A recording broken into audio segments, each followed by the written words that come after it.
Nah itu dia, ikannya sih seneng Pak, tapi nanti ikannya kita makan lagi gitu. Memang efektif sekali gitu, apa yang kita buang kita makan lagi.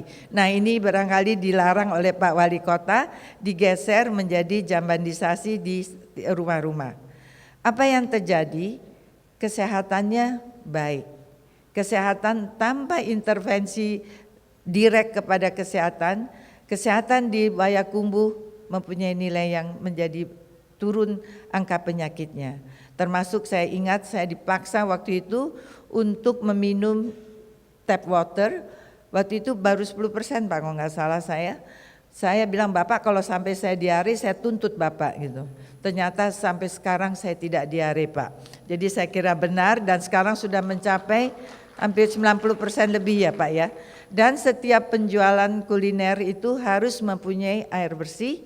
Dan setiap yang datang harus mencuci tangan di wastafel. Dibuatlah tempat-tempat untuk kuliner kaki lima itu oleh Bapak Wali Kota. Nah kembali tadi kita ke peta jalan pendekatan keluarga. Kita memerlukan pimpinan yang mengerti sekali tentang tentunya apa yang harus dilakukan di masyarakatnya. Tadi PU-PERA kami butuh. Kemudian kami menyadari antara rumah dengan puskesmas ada masyarakat. Nah, masyarakat ini juga harus diedukasi, dijaga tentunya. Kami mengharapkan dari Menteri Desa mudah-mudahan tentu ini terjadi. Di tengah-tengah ini pembangunan desa ini termasuk tentu kami harapkan adanya rumah sehat desa di mana bisa dimanfaatkan untuk kegiatan-kegiatan. Tentu kami mengharapkan juga kolaborasi dengan tim penggerak PKK ataupun ormas yang lainnya untuk kiranya memberikan bantuan di dalam rumah sehat desa ini adalah misalnya seperti posyandu, posbindu, lansia dan sebagainya bisa dilakukan di dalam satu tempat. Mengajar untuk menanam tanaman-tanaman obat keluarga ataupun tanaman Indonesia dan sebagainya. Kegiatan olahraga bisa dilakukan bersama-sama. Kita senang sekali dengan poco-poco. Barangkali orang-orang tua juga akan kita tentu ajarkan untuk mereka mau berolahraga. Ini sudah saya lihat di Makassar. Jadi di Makassar dibuat suatu rumah desa sehat. Mereka berkumpul semua di sana, sangat menarik pada waktu itu. Pada waktu saya datang, kelihatan sekali manula-manula ini ingin menunjukkan dia bisa berpoco-poco gitu. Jadi pada waktu itu akhirnya tolong bapak, kakek-kakek, nenek-nenek semuanya pada waktu itu berpocoria, sangat menyenangkan, gembira. Dan mereka memperlihatkan tanaman-tanaman yang ditanam oleh mereka. Ya saya nggak tahu kenapa itu kalau cabai saja sebenarnya harga cabai naik itu situasi politik sudah terganggu gitu.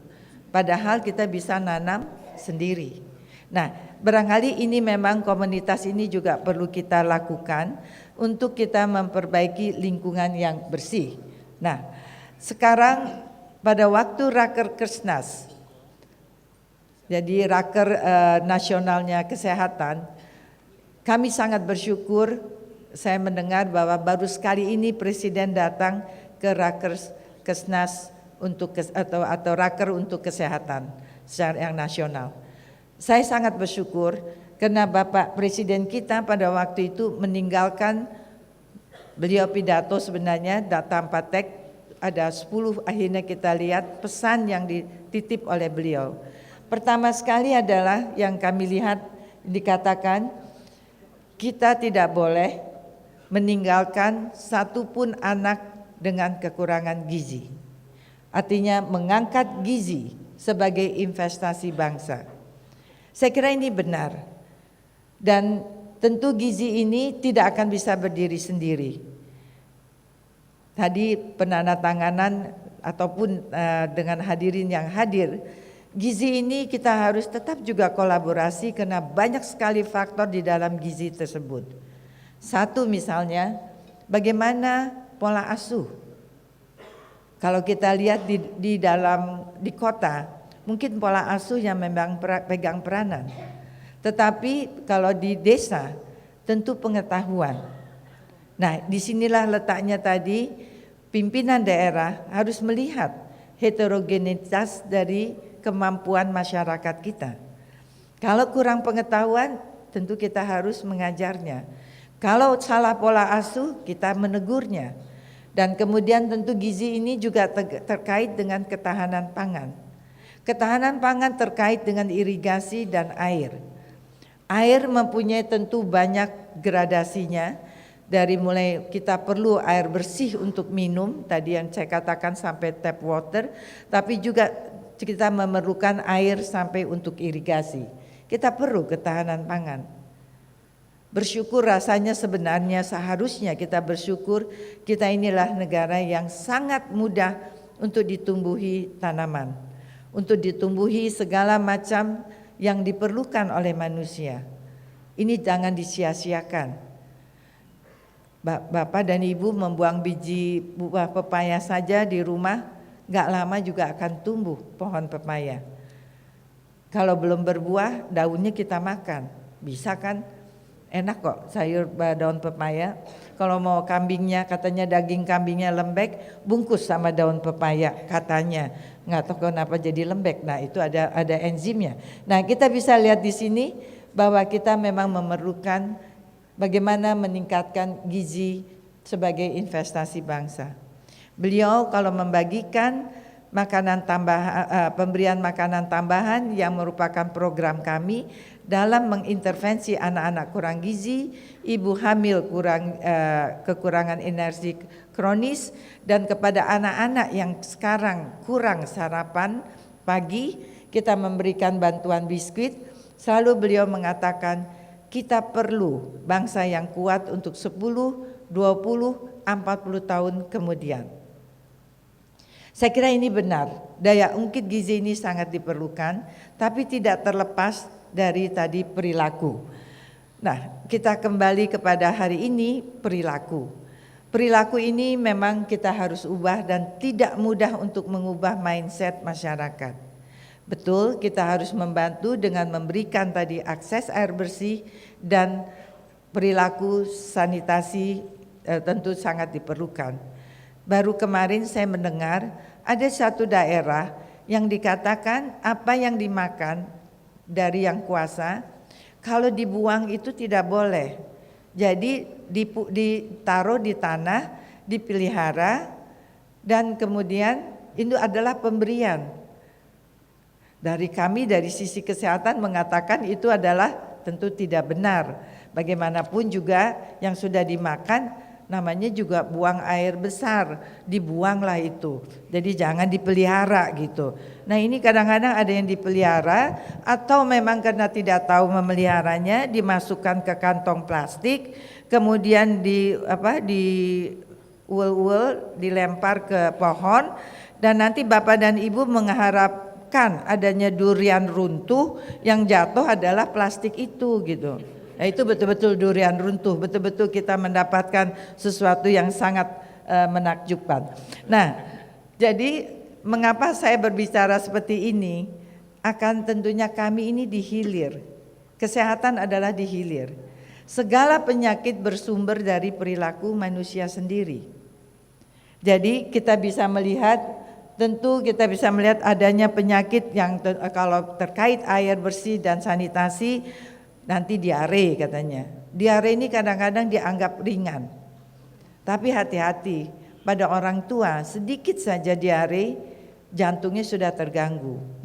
Dan akhirnya tentu mengobati jantung jauh lebih mahal lagi.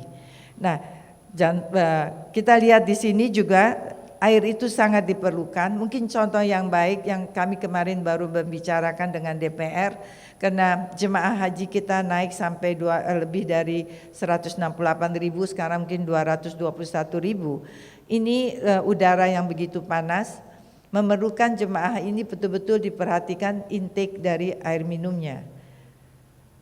Mereka harus cukup, kita harus berikan dengan cukup, kalau enggak kena heat stroke dan angka kematiannya menjadi tinggi. Dan saya kira ini contoh air bukan saja kita perlukan, takut diare, tetapi juga memerlukan karena tubuh kita terdiri dari 60-80% itu dari air. Nah, ini yang barangkali kita harus bicara pentingnya air tersebut. Dan juga tentu tadi kita lihat di film tadi adanya cuci tangan sebelum makan. Kita perlu, karena kuman begitu banyaknya, dan sekarang tidak hanya kuman saja atau bakteri maksud saya, virus segala macam banyak yang menyebabkan juga nanti menjadi masalah untuk kita semua. Tolong ingat, satu saja penderita MERS coronavirus atau virus ontak, saya selalu katakan lebih mudah mengingatnya, datang masuk ke Korea Selatan. Betapa hancurnya pada waktu itu Korea Selatan. Satu yang tidak diketahui dengan membawa virus yang akhirnya sangat mengganggu, berapa kematian yang terjadi karena beliau tidak bisa didiagnosa demamnya sampai 4 rumah sakit, dan akhirnya juga mengganggu ekonomi karena tidak mau barang-barang dikirim untuk keluar karena kita takut terkena dengan virus onta. Ini bisa memperlihatkan kalau kita tidak mau berperilaku bersih dan sehat. Kemudian mandi. Kami mengirim Nusantara Sehat, yaitu tim, jadi berbasis tim untuk ke puskesmas di daerah terpencil, daerah kepulauan, daerah perbatasan. Salah satu yang mereka lakukan adalah lomba mandi. Mungkin aneh buat kita, tapi memang di daerah itu mandi mungkin tidak dimengerti maksudnya buat apa. Jadi diajarkan bukan hanya cuci tangan dengan sabun, tapi juga mandi dengan sabun. Itu diajarkan. Jadi saya kira Pak, juga termasuk gosok gigi, saya kira kita perlu, karena kita tahu sekali kalau kita periksa gigi anak-anak kita, tentu banyak sekali hal yang harus kita benahi, karena mereka tidak tahu bagaimana harus sikat gigi, dan juga membutuhkan sikat gigi itu air. Dalam hal ini kita mengetahui air itu sangat-sangat penting sekali, juga termasuk penyakit lain yang sering berada di air, di semak-semak yang ada air yang tergenang seperti cacing tentunya. Kami mengalami masalah, ditegur oleh WHO, satu-satunya negara di ASEAN adalah yang masih mempunyai cacing Schistosomiasis, yaitu di Sulawesi Tengah, di Danau Lindu. Banyak Pak di situ, dan kita ditegur karena tinggal satu-satunya Indonesia. Sungguh memalukan. Nah, bagaimana mengatasi cacingnya? Itu adalah berasal dari keong. Keong itu keinjak oleh kita di semak-semak karena kita tidak memakai tentu alas sepatu, masuk ke tubuh, akhirnya cacingan. Dan cacing itu atau keong itu juga diinjak oleh tikus, tikusnya mengandung cacing, si tikus gigit sapi, sapinya kena cacing, sapinya dimakan kita lagi. Nah, muter-muter terus kan, kalau kita tidak mau melakukan terobosan-terobosan. Dan pada waktu rapat terbatas waktu itu, Gubernur Sulteng menceritakan masalah infrastruktur, kereta api, jalan raya dan sebagainya. Terakhir saya mengatakan, Bapak boleh nggak saya bicara, tetapi di luar dari rel kereta api, di luar dari tol ataupun tol laut, yaitu cacing. Ya semua bingung kenapa mesti bicarakan cacing. Saya minta betul Gubernur tolong dibantu untuk kiranya Schistosomiasis ini dilenyapkan dari bumi Indonesia. Tugasnya Pak Gubernur, saya bilang. Nah, ini barangkali memang kita harus kerjasama. Pak dari Angkatan Darat juga ikut, tentara saya minta, karena tentu kita harus perbaiki, mengisi tanaman dengan tanaman keras, Menteri Kehutanan, karena untuk menghilangkan air yang berada genangannya di semak-semak tersebut. Juga tentu kita ketahui kita masih dengan malaria. Malaria juga termasuk bagaimana keadaan lingkungan kita. Kalau masih ada 5 provinsi yang dengan malaria, yang paling kita juga takuti demam berdarah. Terkadang kita melihat air kita butuhkan, tapi terkadang kita melihat kadang saat ini terjadi banjir di mana-mana. Kalau sudah banjir, tikus juga takut dengan banjir, ikut keluar. Dia mau mencari WC, nggak ada WC-nya, ya kencingnya sembarangan, akhirnya leptospirosis terjadi di masyarakat. Juga termasuk demam berdarah, begitu hujan berhenti, air tergenang dan akan menyebabkan demam berdarah. Jadi kita lihat berbagai sisi dari kebutuhan air, dari akses air bersih sampai kepada sanitasi, sampai kepada perilaku. Saya kira perilaku ini kita tadi pertama mau menghadapi bonus demografi, di mana kalau kita tidak bisa mengisi nawacita kelima, tentu bonus demografi ini peluang kita menjadi hilang. Bukan bonus, yang kami takutkan akan terjadi disaster atau burden kepada negara kita dengan adanya masyarakat atau generasi kita, generasi yang membebani negara. Karena itu gerakan hidup sehat, kami pendekatan keluarga, Germas, Gerakan Masyarakat Hidup Sehat, dan Indonesia Sehat, program Indonesia Sehat, dibantu oleh SPM, Ibu, dalam standar penilaian minimal. Tolong Bu dinilai para pimpinan juga, karena saya kira intinya adalah di pimpinan, baik dari gubernur sampai ke Pak Lurah atau Pak Camat, mereka semua akan dinilai untuk kinerjanya. Saya kira ini juga termasuk tentu dimulai dari kesehatan. Kita tidak ingin anak-anak kita menderita kekurangan gizi, dan sangat terkait gizi ini dengan akses air bersih, dengan sanitasi. Saya kira kolaborasi ini cukup baik. Mungkin satu lagi akan saya ingatkan, karena di sini tadi dikatakan ada Badan Amil Zakat daerah. Tolong dong, barangkali zakat kita ini nyata untuk diberikan kepada masyarakat. Terlihat bahwa kerjasama ini dan zakat itu masyarakat akan bisa menilai bahwa mereka mendapatkan kebutuhan dan pelayanan dasar. Saya kira ini barangkali kalau kerjasama baik pemerintah, masyarakat, madani, dan tentu juga dengan private sector ataupun tadi termasuk zakat, saya kira kita bisa mengurangi angka akses tadi yang masih belum memenuhi sampai tahun 2019. Saya kira ini adalah tanggung jawab kita bersama untuk membuat negara kita menjadi negara yang kuat. Saya kira kita sangat tidak ingin nanti untuk menjadikan negara kita lemah, kita akan menjadi tamu di rumah kita sendiri. Saya kira ini yang perlu kita pahami betul, bergandeng tangan, bahu-membahu, mari kita kerjakan secara bersama-sama. Dengan mengucapkan Bismillahirrahmanirrahim, Rapat Koordinasi Nasional Sanitasi Total Berbasis Masyarakat Rakornas SDBM ketiga tahun 2017 saya nyatakan dibuka dengan resmi. Selamat bekerja, semoga kita senantiasa di bawah lindungan yang Maha Kuasa. Terima kasih. Wassalamualaikum warahmatullahi wabarakatuh. Dilanjutkan dengan pembukaan secara resmi Rapat Koordinasi Nasional Sanitasi Total Berbasis Masyarakat tahun 2017.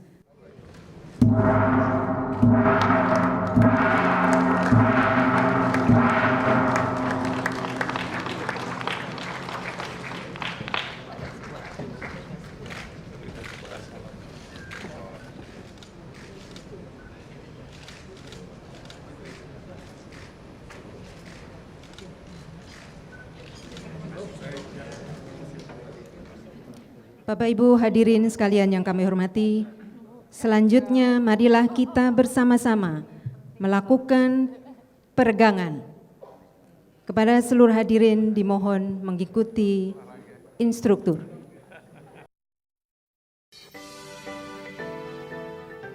Tujuh, 8. Atur nafas. Ambil nafas dari hidung, buang dari mulut. Pertama peregangan dinamis.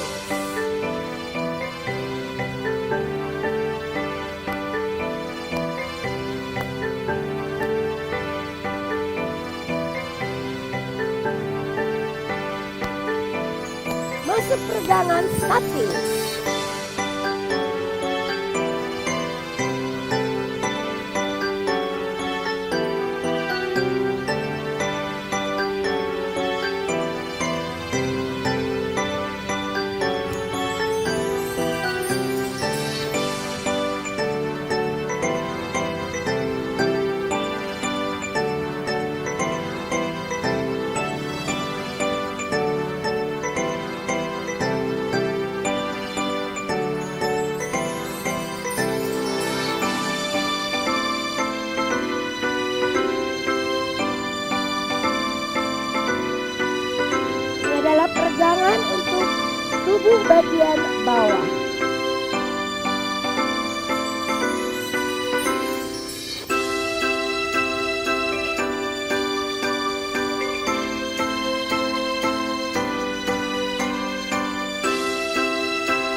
latihan kedinginan.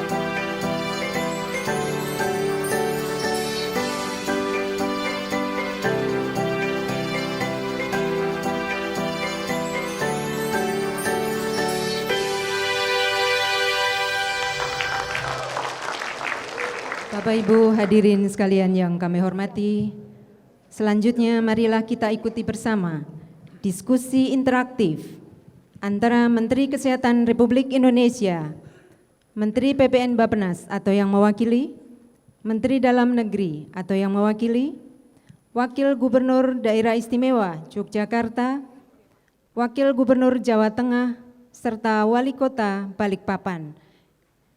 Dalam hal ini akan dipandu oleh Saudari Tina Talisa.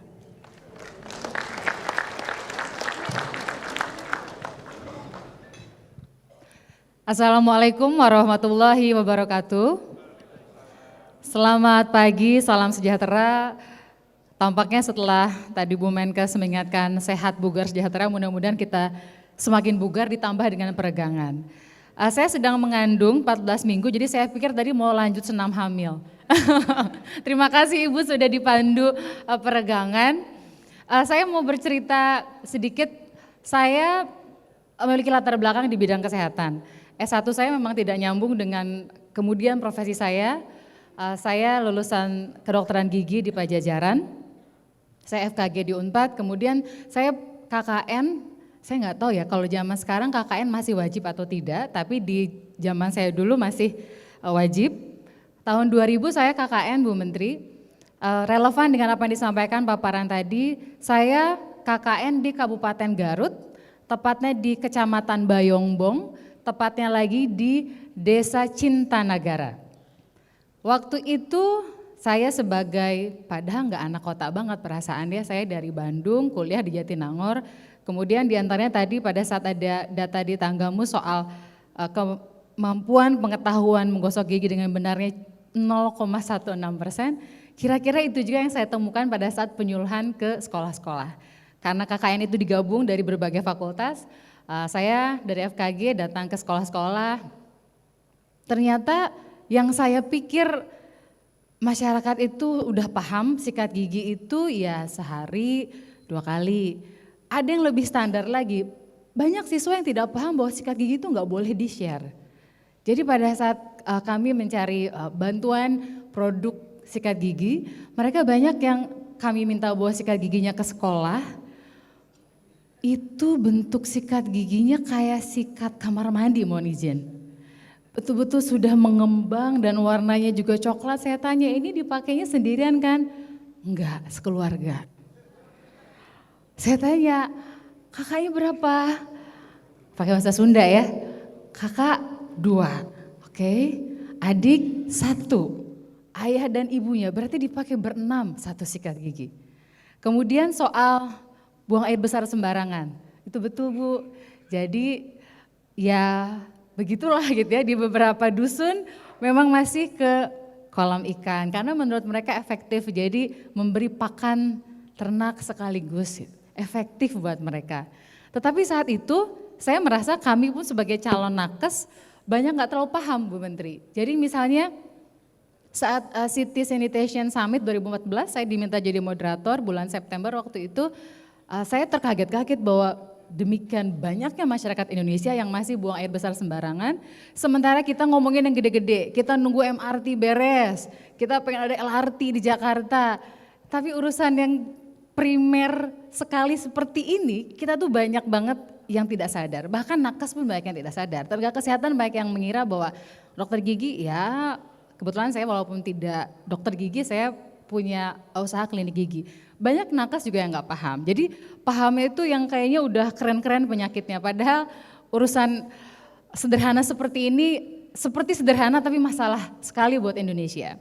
Saya baca di Harian Kompas dan narasumbernya diantaranya adalah Direktur Keslingnya Kemenkes soal dari total 82.000 desa kelurahan baru 8.429 yang betul-betul SBS.